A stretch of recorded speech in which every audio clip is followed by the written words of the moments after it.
Le couple n'est pas toujours tout beau, tout rose. Bonjour les amis, j'espère que vous allez bien et que vous passez une excellente journée.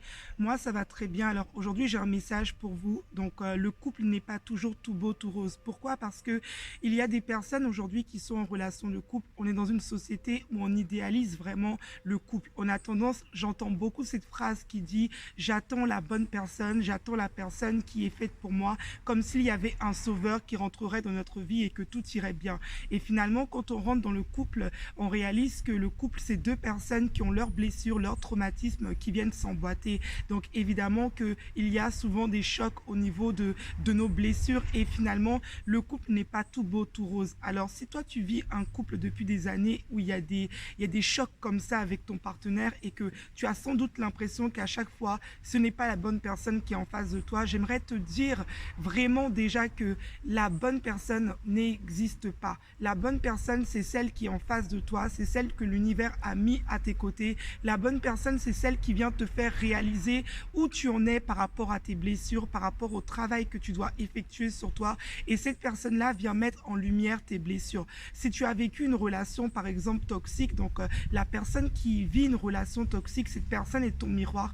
Elle vient te montrer tout simplement là où tu en es par rapport à tes blessures, par rapport à ton manque d'amour pour toi peut-être que tu n'arrives pas à t'exprimer, peut-être que tu n'arrives pas tout simplement à t'aimer et à te respecter. Alors l'univers va t'envoyer une personne qui va venir faire un travail avec toi. Et à chaque fois que nous n'arrivons pas à voir ces personnes-là, ces relations, comme une opportunité pour nous de transformer nos blessures, de prendre conscience, de mettre de la lumière sur des schémas qu'on a eus depuis notre enfance, alors à chaque fois, ces relations-là vont se répéter jusqu'à ce qu'on puisse comprendre vraiment. Je dis ça parce que moi, toute ma vie, j'ai toujours cru justement à ce stéréotype de la bonne personne et j'avais toujours cette impression que la bonne personne allait venir un moment dans ma vie, jusqu'au moment où je me suis rendu compte que la bonne personne finalement, c'était moi, c'était le niveau où j'étais.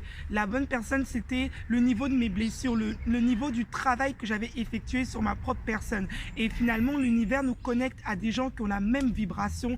J'aime bien dire, on n'attire pas ce que l'on veut, mais on attire ce que l'on est. Alors aujourd'hui, il est peut-être temps d'accepter la personne qui est en face de toi, d'arrêter de juger cette personne, de lui mettre des étiquettes, de tout simplement dire que cette personne est comme ça et comme si. Il suffira de voir ce que toi tu portes à l'intérieur de toi et que tu dois transformer. Moi, je me rappelle que je disais souvent à mon partenaire qu'il n'avait pas de douceur et pas de tendresse, mais je me rendais compte que moi-même, j'avais du mal à communiquer avec la douceur et la tendresse. Alors j'ai dû faire un travail sur moi pendant des années, faire un travail pour apprendre à communiquer sans pour autant être tranchante dans mes mots, mais avec beaucoup plus de souplesse et beaucoup plus de douceur. Ce que l'on reproche chez l'autre, ce qui nous dérange chez l'autre, nous le portons en nous-mêmes. C'est ce qu'on appelle les relations miroirs. L'autre vient toujours nous montrer ce que l'on est. Alors même si tu quittes cette personne aujourd'hui et que tu passes à une autre personne, le problème que tu n'as pas résolu, le nœud que tu avais dans cette relation, tu vas le résoudre avec une autre personne. Alors ne te fais pas d'illusions. J'ai vu beaucoup de personnes quitter des relations toxiques et reproduire après,